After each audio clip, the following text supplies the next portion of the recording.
Hey YouTube, this is Prometheus giving you guys more than the meta, showing you live gameplay of me running with my Miami Dolphins ebook. I actually have basically a 8 formation breakout. Generally, I don't really have to jump into all the formations, but this is really good gameplay, and I don't normally show you guys kickoff, but I got a return from the very beginning. So it was always good. I got the ball in the beginning. He's getting the ball in the second half. So being able to go ahead and get an easy score against your opponent, not showing your offense is always a really good thing. I'm actually going to be labbing up a new defense that I'm developing for my patrons. It's just something that's a little bit outside of the meta. It's got really good A-gap pressure. It can catch your opponent off guard, but I'm still trying to figure out how to mix it in here. He actually throws over the top, and my safety is able to pick him off, and I get another turnover in this type of situation. And basically, my power bar is lit up against my opponent. So now I'm jumping into my offense. Once again, I like to use a single back is my primary offense, and I run a couple different plays out of this particular offense, but this is a run and pass scheme. I'm trying to force my opponent to defend both of them. Because I'm running with the Dolphins as my primary team, I've got speed with my running back, and he really gets out to the edge, and it really forces your opponent to actually have a horizontal defense and stuff like that. So back into the inside zone right here, and then I try to go ahead and use a play, but I don't make any good reads. I just didn't like the passing situations in that. And a 4th and 1, typically you want to go for it, but I wanted to go up on this just by the way this guy played and made some certain reads. I just felt like he was going to be a pretty good player, and anytime you get turnovers, what you want to do is you want to force your opponent to pay the price for turnovers. So because we've been getting a turnover and getting a kickoff return, I'm going to go ahead and take the 10-point lead, 2-possession point lead, especially with him getting the ball in the second half. I don't want to give him any kind of life in this game. So being up by 2 possessions is really good. So I'm running kind of a new defense, and it's out of the nickel, and I'm trying to establish some inside pressure. This guy was just throwing a lot of balls up. He made good reads, he made bad reads. He did a lot of 50-50 ball type situations, but right here throws another ball off, just not a very good play. 4th and 10 situation, he quickly goes into a punt, and this is really smart about this guy, he jumped and punt right away in 4th and 10. Usually if there's a little bit slight of a hesitation, it makes you think a little bit, and I went into 4th thing, and he actually hit me with the underneath route. So good read by him, or good decision by him to go ahead and pick a fake punt right away. So this guy knew exactly what he's doing. He had some pretty good game management. You're going to see some even better game management at the end of this game with him too. So right here, 2nd and 6 situations, a little crosser, drops it down. Playmaker's the guy up, but because I had the pressure coming off the edge right there, he couldn't do it. Once again, another A-gap pressure right here, and he doesn't have a read, and I'm able to go and sack him.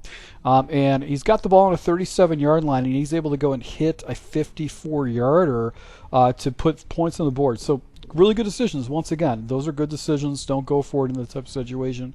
Take points. Play the game based on possessions. Right here, I guess he manually user rushed off the edge, and I rolled right into that manual user rush, and as a result, he took me out. Playing man coverage, hit him with an out route. That's one of the plays I threw into this scheme to be able to do that. And then back to the wheel route, which you guys have probably seen before in my gameplay. This is part of my entire scheme. I knew he was running a lot of man. Here's my man beater that I quickly audible into, and of course I catch him off guard. This is a play you can run maybe twice before they start picking up on it. And then you can give you some pretty big plays. So usually you don't want to use it right away. You want to kind of put it in your back pocket, especially if you got a guy who's running a lot of man coverages against you. So 1st and goal situation, I'm just going to go with a nice little inside run, and you can see I'm trying to chew the clock down right here. 15 seconds left. Another inside run and get it down to the 1-yard line. And then right here, I'm just going to go in goal line with a fullback dive and just put it in and just try to chew up as much clock as possible right here. So he goes with a shotgun set. He's got basically 5 seconds left. He's able to go and get an aggressive catch right in front of me and catch the ball down on the 47-yard line and kicks a field goal to only just whiff it off to the left. But that was another smart, intelligent move. So this player was extremely smart about keeping himself within the game, keeping the games tight and all that kind of stuff. So I got to shout out this guy for really his good decisions.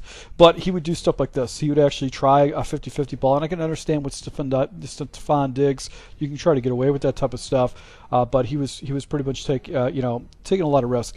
I actually had the sideline open in a real small window. I didn't like it. So when you're up in possessions, you're getting turnovers. You want to live another day. Don't basically go ahead and give up any kind of points. Throw the ball away in those type of situations. No reason to force it. Back to the flat again. His defender doesn't able to get out there and able to go and pick up a first down in that type of situation. So right here's another play I quickly audibled into. It's the levels concept, and I've got the running back that's going to get the break, and because my running back is so fast, he's going to get separation, that type of thing. And then I'm going to motion my guy out right here. He was playing a lot of man coverages, so I've got a curl flat concept. Curl's going to be wide open, and then you've got Tariq Hill. If I would have racked it, I might have returned that into a touchdown. And then I'm going to motion this over here and flip into just an inside zone. It's one of the things about having some runs where you can go to different sides of the field or different sides of the offensive line. It's nice to blend that in. Back to the outside runner here. He gets a nice shot into the gap and gets me in a tough situation. And back to another man beater, which is a previous play. Don't get the leverage with my tight end, and the result, he doesn't catch it. So I'm going to settle for the 3 points. Once again, I want to stay up 3 possessions against my opponent. So if he does score cheaply, I can go ahead and just take him out. So he actually chucks the ball up and gets a cheap score right here. It was a switch concept. The defense that was playing using basically got blown up and eat up by a switch concept, and he was able to go and hit me for a cheap score. So that's one of the reasons why you take those points. You don't, when you have an opportunity to go up in possessions, you want to do that. This is a misread by me. Basically, the speed out on the right side was open. I got a low ball that got a completion. I misread it, took a sack. Then I got stupid.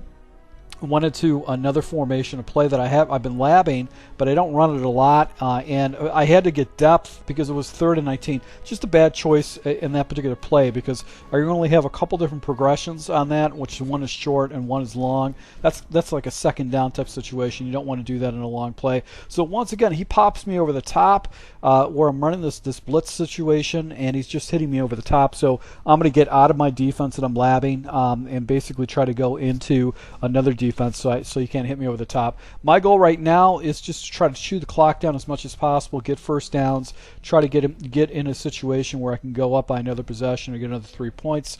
Right here, he's showing me man coverage. He switches things around.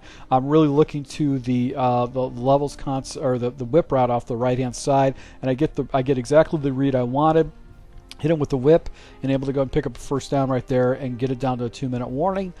Back at it with the run again, have a nice little run. I probably could have got more yards if I would have stayed to the outside of that offensive lineman instead of cutting it back in, but I just want to try to chew this clock down as much as possible. He gets a good edge right there, sets it, gets me a 3rd and 6 situation.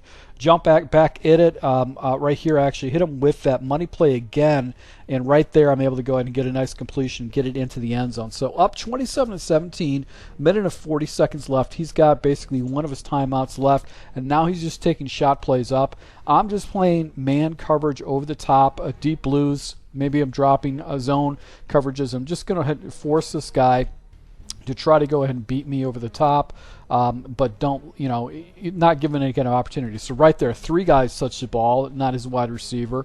And once again, he takes another shot right here. I've got another defender doesn't catch it. This game's ready. I'm ready to check this guy out, but I guess because of his quarterback all lit up, that's causing some problems. Right here, I go ahead and he catches the ball over the middle and actually gets a nice little completion. Back into this cover 2. Coverage, 54 seconds left. He's got one timeout. Basically, if he catches it in bounds, it's going to be a pretty good situation. Now he basically takes his last timeout, 40 seconds left on the clock. I'm actually carrying over. He actually throws in a double coverage. The ball gets swatted down. 2nd and 10 situation. Once again, man coverage. I got a flat off to the left side, and basically he takes another shot up, and the guy does not come down with it. I'm not catching anything down in the red zone or against my opponent. So 3rd and 10 situation. He tries to take a shot up again. So once again, I deflect the ball, and he's got a 4th and 10. Smartly goes for it. He's down for two scores, so he's got nothing to lose. He might as well just take his points and see if he can get the onside, because if he gets the onside, the game's pretty much over with. But he doesn't do that. So, fortunately for me, I'm able to go ahead and get the onside recovery, and I'm able to go and check out and get a win. So once again, guys, if you want to see this full breakdown of this offense, and I'm working in a defensive ebook too, go ahead and go to my Patreon. Thank you for your support. Until next time.